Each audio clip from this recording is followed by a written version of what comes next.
Di suatu siang, seorang wanita cantik bernama Jin Ha-kyung terlihat sedang di toko hanbok bersama ibu dan kakaknya Jin Tae-kyung. Ha-kyung terlihat gelisah dan terus berusaha menghubungi kekasihnya. Lama ditelepon, sang kekasih tak kunjung menerima telepon Ha-kyung. Tak berapa lama, melalui pesan singkat, sang kekasih mengabarkan bahwa dirinya sedang sakit. Jadi dia tidak bisa menemani Ha-kyung ke toko hanbok itu. Sekedar informasi, Ha-kyung dan kekasihnya saat ini sedang mempersiapkan pernikahan mereka. Di sisi lain, ibu Ha-kyung nampaknya tidak begitu setuju dengan rencana pernikahan Ha-kyung dan kekasihnya. Menurut ibu Ha-kyung, kekasih Ha-kyung itu tidak bisa diandalkan.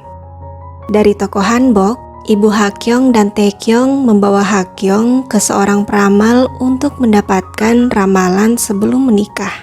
Sang peramal memberitahu Ha-kyung bahwa takdir calon suaminya itu adalah selamanya tidak akan berbahagia bersama istrinya kelak dan calon suaminya kemungkinan akan kehilangan istrinya. Di tempat lain, seorang pemuda bernama Lee Si-woo sedang membuat cap namanya karena dirinya akan membeli sebuah mobil. Kembali ke Ha-kyung. Ha-kyung ke apartemen kekasihnya Han Ki-jun untuk mengantarkan bubur mengingat Ki-jun yang sedang sakit. Saat Ki-jun menawari Ha-kyung masuk, Ha-kyung menolaknya karena Ha-kyung harus segera ke kantor. Saat sedang perjalanan ke kantor, Ha-kyung yang bekerja di BMKG Pusat mendapat telepon dari rekan kerjanya Shin Sok-ho yang memperingatkan dan mendesak Ha-kyung untuk melapor pada ketua tim mereka Choi Jung-soo bahwa ada kemungkinan akan terjadi hujan es hari itu. Ha-kyung menolak dan tidak mengindahkan peringatan serta desakan Sok-ho karena berdasarkan data analisis kemungkinan terjadi hujan es itu kecil. Sementara itu, Si-woo dengan mobil barunya menjemput pacarnya Chae Yu-jin untuk makan siang bersama. Terlihat bahwa hanya Si-woo yang antusias mengajak Yu-jin ngobrol, sedangkan Yu-jin terlihat jenuh menghadapi Si-woo. Saat Si-woo dan Yu-jin sedang menunggu makanan mereka, tiba-tiba turun hujan es. Si-woo yang bekerja di BMKG wilayah ibu kota dan Yu-jin yang bekerja sebagai reporter cuaca pun langsung bergegas ke kantor masing-masing. Hujan es hari itu benar-benar di luar dugaan sehingga membuat seluruh negeri kacau. Kekacauan juga terjadi di BMKG Pusat. Go Bong-chan dan Choi Jung-soo sedang mendiskusikan alasan hujan es hari itu bisa terjadi. Di sisi lain, Sok-ho menyindir Ha-kyung yang baru tiba di kantor BMKG karena tidak mengindahkan peringatannya tadi. Setelah menganalisis dan menemukan penyebab hujan es, Bong-chan memarahi ketua tim Choi Jung-soo dan seluruh tim karena melalaikan sinyal jelas dari hujan es yang terlihat. Saat itu, Ki-jun yang ternyata juga bekerja di BMKG Pusat datang dan memberitahu Bong-chan bahwa BMKG harus menggelar konferensi pers untuk menjelaskan kesalahan perakiraan cuaca hari itu. Bong-chan memerintahkan Ketua Choi untuk melakukan konferensi pers itu karena dirinya harus menghadap ke kepala BMKG. Sementara itu, di BMKG wilayah ibu kota, Si-woo mengingatkan ketua timnya bahwa Si-woo sebelumnya sudah melaporkan akan terjadi hujan es, namun laporannya waktu itu diabaikan.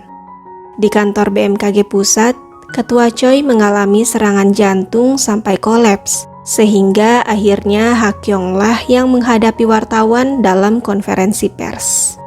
Selanjutnya, karena Ketua Choi masih sakit, Bong-chan mengangkat Ha-kyung menjadi ketua tim 2 divisi utama untuk sementara waktu. Keesokan harinya di kantornya terlihat Yu-jin ditegur atasannya karena membuat judul artikel yang bertele-tele sehingga membuat suasana hati Yu-jin buruk. Setelah itu, Yu-jin mendapat pesan dari Si-woo yang membuat suasana hatinya semakin buruk. Terlihat Yu-jin sudah sangat jenuh dengan tingkah Si-woo. Di sisi lain, Si-woo sedang memeriksa alat BMKG. Siwoo khawatir alat BMKG itu bermasalah karena laporan kenaikan suhu dari pantauan alat BMKG itu berbeda dengan tahun lalu.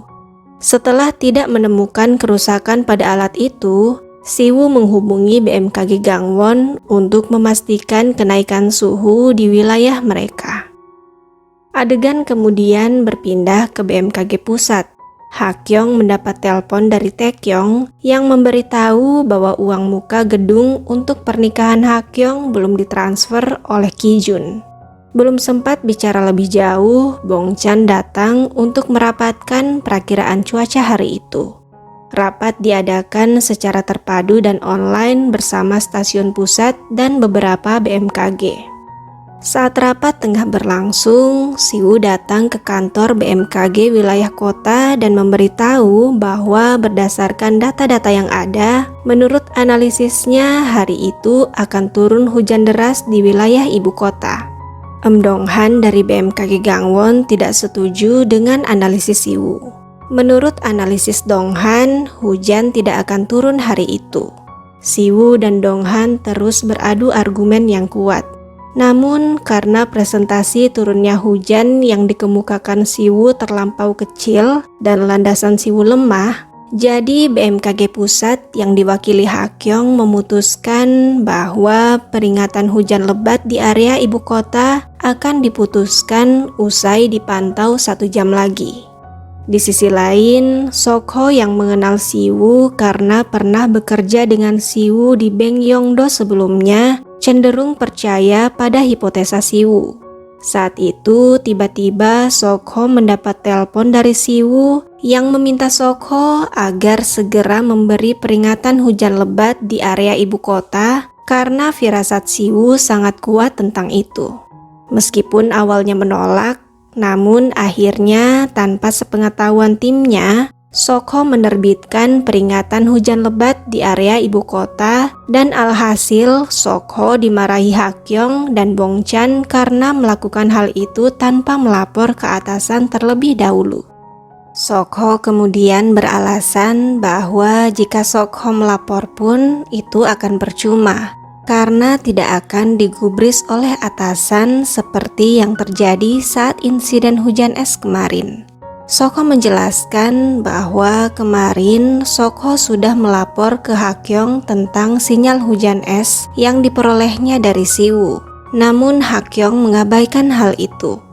Bongchan terkejut mendengar penjelasan Sokho, lalu secara empat mata menegur Hakyong karena sudah memutuskan sendiri dengan tidak melaporkan sinyal hujan es kemarin pada Ketua Choi.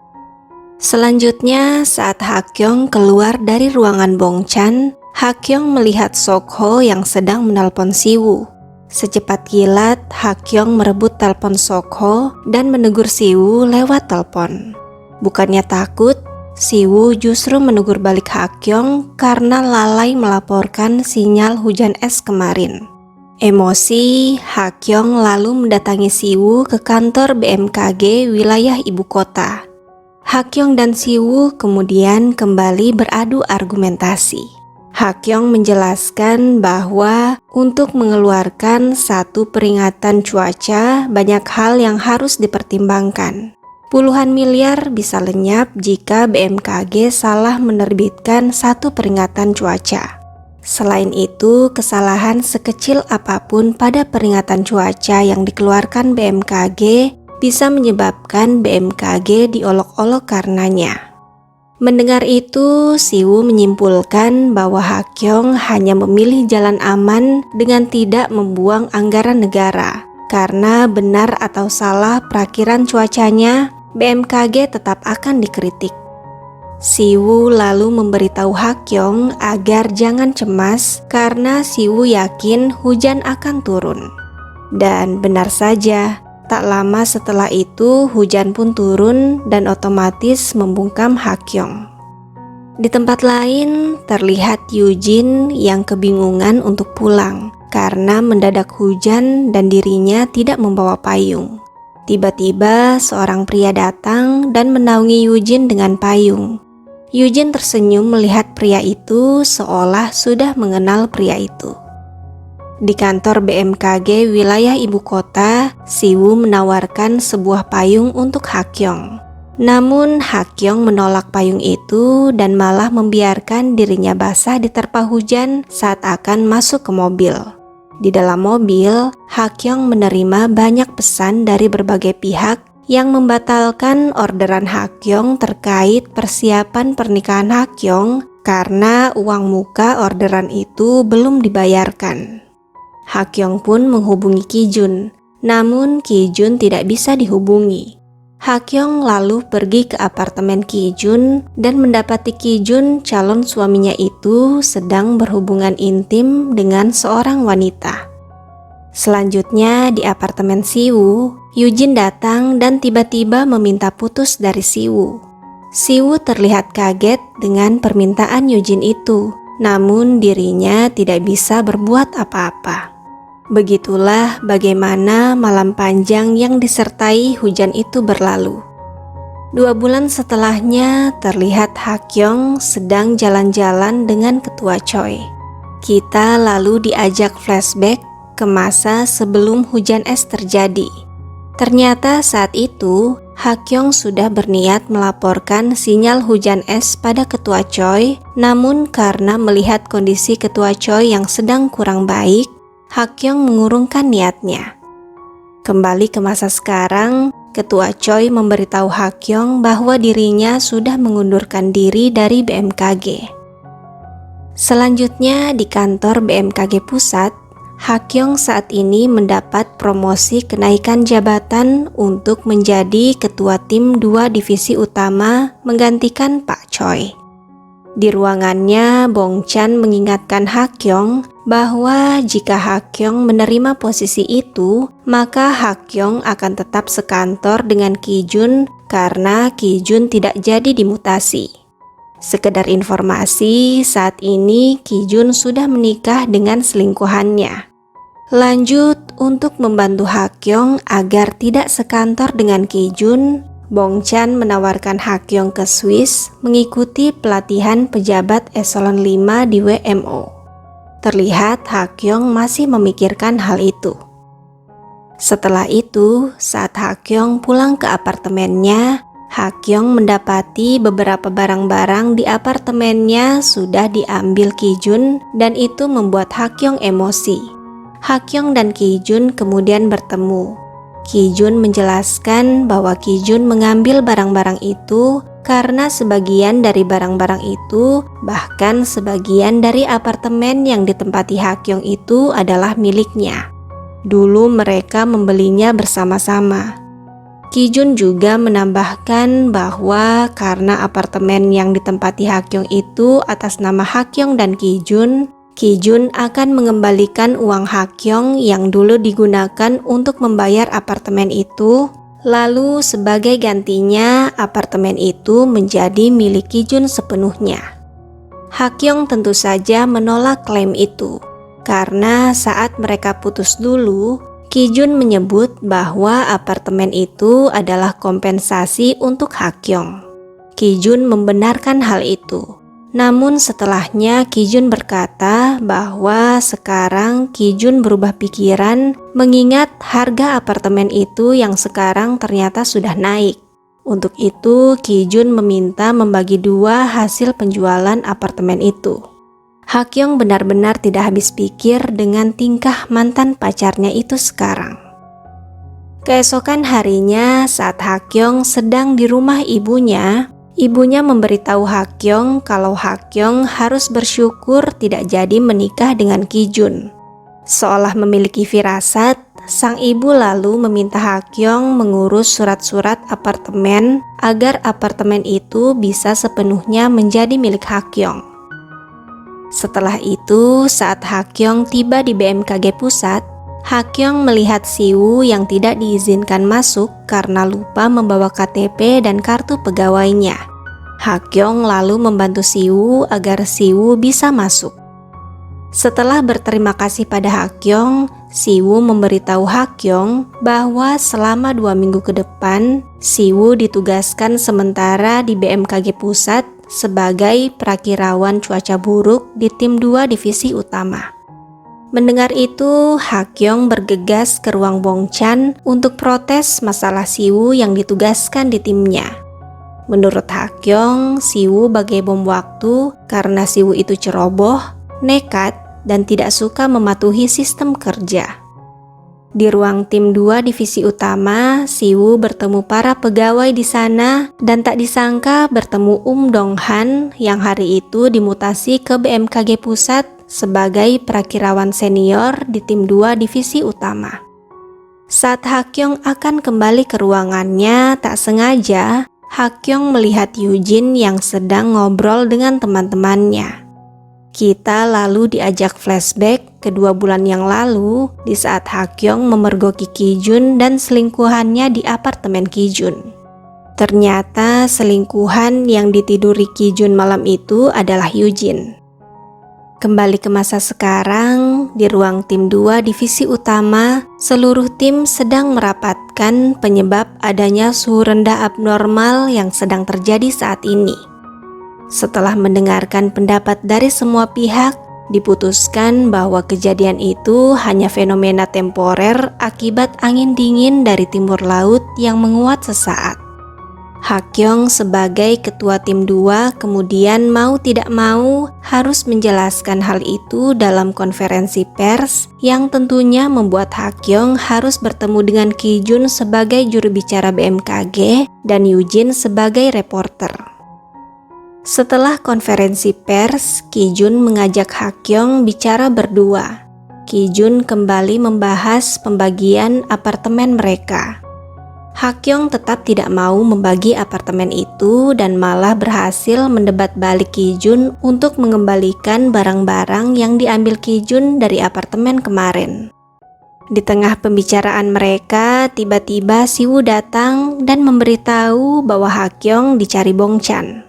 Kemudian saat Hakyong sedang di jalan menuju ke ruangan Bongchan, Siwoo menghentikan Hakyong dan memberitahu bahwa sebenarnya Bongchan tidak mencari Hakyong. Tadi Siwoo berbohong karena melihat Hakyong yang sedang kesulitan. Selanjutnya terlihat Yujin yang sengaja menunggu Siwoo lalu mengajak Siwoo bicara berdua. Yujin menuduh Siwoo datang ke BMKG Pusat untuk mengejar Yujin. Siwoo membantah dan menjelaskan bahwa dirinya di BMKG Pusat karena sedang ditugaskan di tempat itu.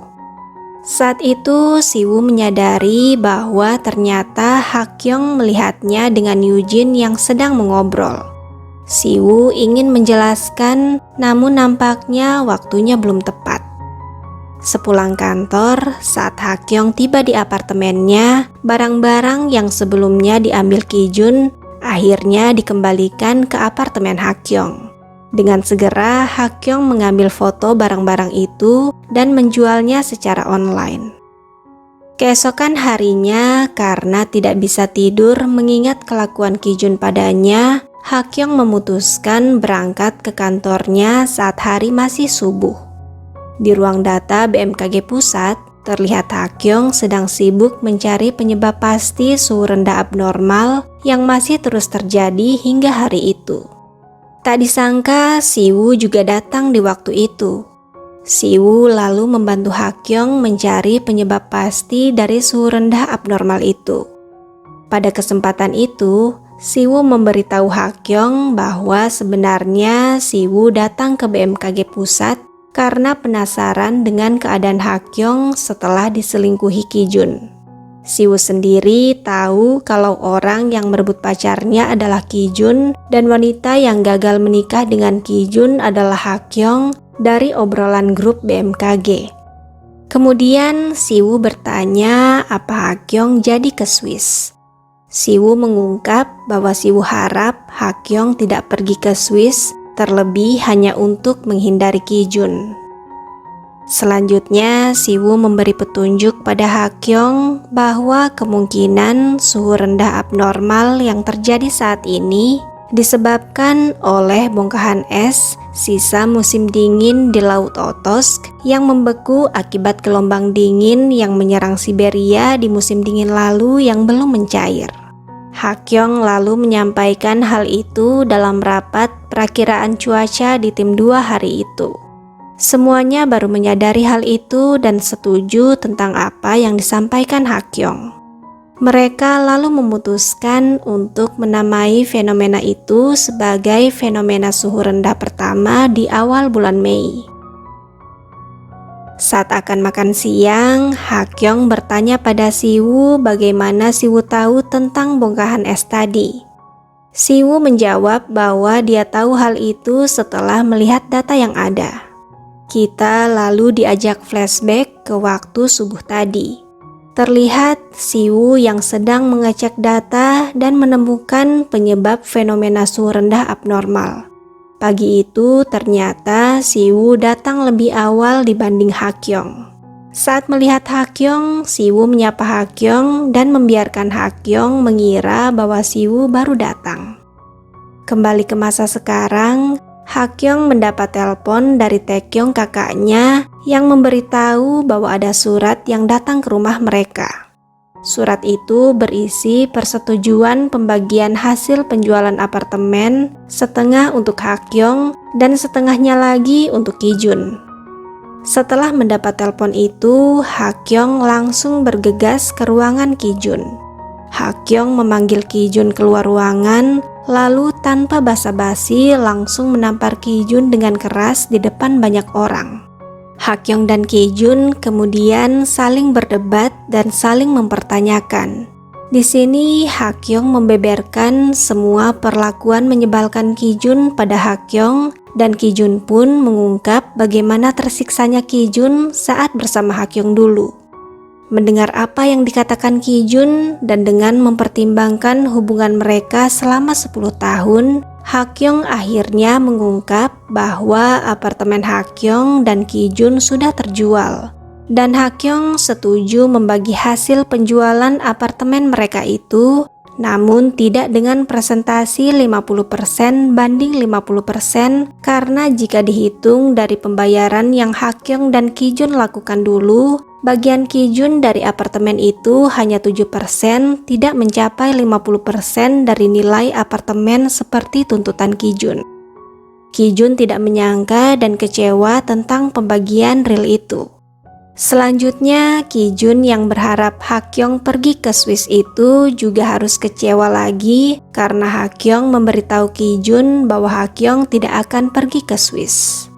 Orang-orang termasuk Siwoo yang menyaksikan kejadian itu kagum dengan keberanian Hakyong setelah tahu apa yang terjadi.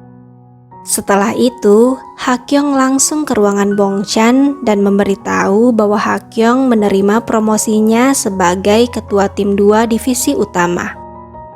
Kemudian saat pulang kerja, Siwoo mengajak Hakyong minum bersama.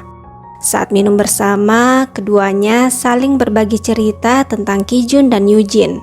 Hakyong lalu berkata bahwa dirinya tidak akan pacaran lagi dengan teman sekantor. Sementara itu, di kantor BMKG, Bongchan dan Donghan terlihat sedang asik bermain ego.